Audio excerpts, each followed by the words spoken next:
2025 October 28 Siraj editorial.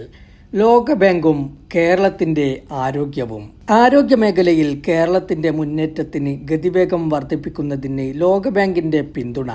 സംസ്ഥാനത്തെ ആരോഗ്യമേഖലയ്ക്ക് 25 വർഷത്തെ തിരിച്ചടവ് കാലാവധിയുള്ള $28 കോടി, ഏകദേശം 2455 കോടി രൂപ വായ്പ അനുവദിച്ചിരിക്കുന്നു ലോകബാങ്ക്.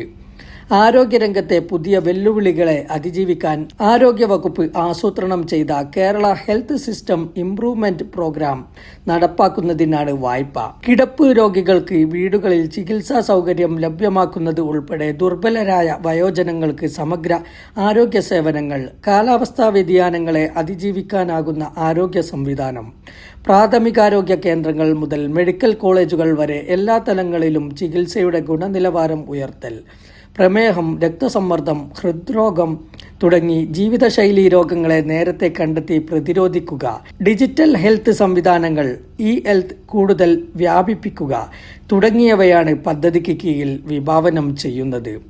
ആരോഗ്യമേഖലയിൽ ദേശീയ തലത്തിൽ കേരളം മറ്റു സംസ്ഥാനങ്ങളെക്കാൾ മുന്നിലെങ്കിലും കാലാവസ്ഥാ വ്യതിയാനം, ജനസംഖ്യയിലെ പ്രായവ്യവസ്ഥയിൽ വന്ന മാറ്റങ്ങൾ, പുതിയ രോഗങ്ങളുടെ കടന്നുവരവ്, ജീവിതശൈലീ രോഗങ്ങളുടെ വർധന തുടങ്ങിയ വെല്ലുവിളികൾ നിലനിൽക്കുന്നു. ജീവിതശൈലീ രോഗങ്ങൾ ഏറ്റവും ഉയർന്ന സംസ്ഥാനങ്ങളിൽ ഒന്നാണ് കേരളം. പ്രായം 40 പിന്നിട്ടാൽ മരുന്നിനെ ആശ്രയിക്കേണ്ട അവസ്ഥയിലാണെന്ന് കേരളീയർ. 50% വരും. 50 വയസ്സിനു മുകളിലുള്ളവരിൽ പ്രമേഹ രോഗികളുടെ ശതമാനം. 30 വയസ്സിനു മുകളിലുള്ളവരിൽ പകുതിയോളം പേർക്ക് രക്തസമ്മർദ്ദ രോഗവുമുണ്ട്.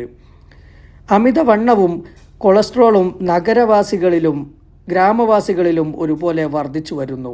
ക്യാൻസർ രോഗവും ആശങ്കാജനകമാം വിധം വർദ്ധിക്കുന്നു.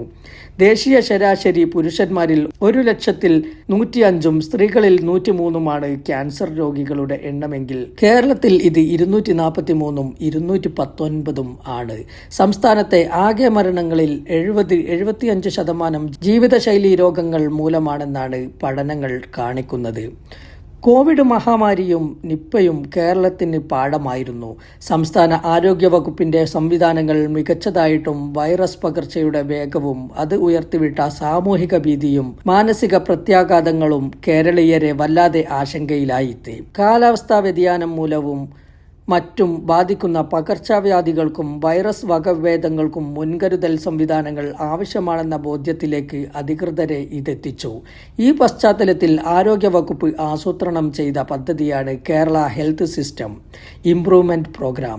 കഴിഞ്ഞ ഫെബ്രുവരിയിലാണ് ലോകബാങ്ക് സഹായത്തോടെ പദ്ധതിക്ക് മന്ത്രിസഭ അംഗീകാരം നൽകിയത്. പ്രളയാനന്തര പുനർനിർമ്മാണം, നഗരങ്ങളിലെ മാലിന്യ സംസ്കരണം, റോഡുകളുടെ നിലവാരം ഉയർത്തൽ തുടങ്ങി പല പദ്ധതികൾക്കും നേരത്തെ കേരളം ലോകബാങ്കിന്റെ വായ്പയും സാങ്കേതിക സഹായവും തേടിയിട്ടുണ്ട്. സംസ്ഥാനത്തിന്റെ സാമ്പത്തിക സാമൂഹിക അടിത്തറയ്ക്ക് കടുത്ത വിള്ളൽ സൃഷ്ടിക്കുന്ന 2018 മഹാപ്രളയാനന്തരം നടപ്പാക്കിയ പുനർനിർമ്മാണം പുനരുദ്ധാരണ പദ്ധതിക്ക് ലോകബാങ്ക് നൽകിയ $250 മില്യൺ വായ്പ വലിയ ആശ്വാസമായിരുന്നു. നഗരങ്ങളിലെ മാലിന്യ സംസ്കരണ സംവിധാനത്തിന്റെ ആധുനികവൽക്കരണവും പരിസ്ഥിതി സൗഹൃദ മാലിന്യ ശേഖരണവും പുനരുപയോഗ സംവിധാനവും ലക്ഷ്യമാക്കി ആവിഷ്കരിച്ച 2022 ഖരമാലിന്യ സംസ്കരണ പദ്ധതിക്ക് $105 മില്യൺ ലോകബാങ്ക് വായ്പ ലഭിക്കുകയുണ്ടായി. വായ്പ എന്ന നിലയിൽ തിരിച്ചടവ് ബാധ്യതയുണ്ടെങ്കിലും കേന്ദ്ര സഹായം അടിക്കടി പരിമിതപ്പെടുന്ന സാഹചര്യത്തിൽ സംസ്ഥാനത്തിന് ഇത് വലിയ ആശ്വാസം നൽകുകയും വികസന രംഗത്ത് മുതൽക്കൂട്ടാകുകയും ചെയ്തു. അതേസമയം ചികിത്സാ മേഖല കൂടുതൽ കാര്യക്ഷമമാക്കുന്നതിന് കിട്ടാവുന്നിടങ്ങളിൽ നിന്നെല്ലാം വായ്പയെടുത്ത് കേരളത്തിന്റെ പൊതു കടബാധ്യത അടിക്കടി ഉയർത്തുമ്പോൾ മദ്യപ്പുഴ ഒഴുക്കി കേരളീയ സമൂഹത്തെ രോഗികളാക്കി മാറ്റുന്നതും സർക്കാരാണെന്നത് വിരോധാഭാസമാണ്. ദേശീയ ശരാശരിയേക്കാൾ കൂടുതലാണ് കേരളത്തിൽ മദ്യപാനികൾ.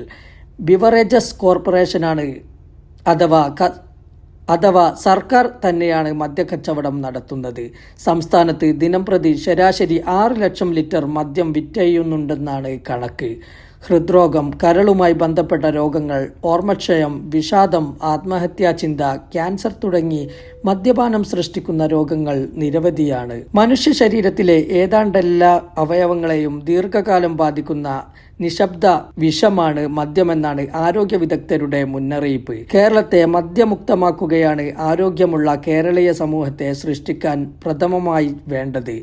മദ്യലഭ്യത കുറച്ച് മദ്യനിർമ്മാർജ്ജനം സാധ്യമാക്കുമെന്ന അവകാശവാദത്തോടെ അധികാരത്തിലേറിയ ശേഷം കൂടുതൽ മദ്യഷാപ്പുകളും ബാറുകളും തുറക്കാൻ അനുമതി നൽകി കൂടുതൽ മദ്യപാനികളെ സൃഷ്ടിക്കുന്ന വഞ്ചനാപരമായ നിലപാടാണ് സർക്കാർ സ്വീകരിക്കുന്നത്. മദ്യവിൽപ്പനയിലൂടെ ലഭിക്കുന്ന നികുതി വരുമാനത്തിലാണ് സർക്കാരിന്റെ കണ്ണ്.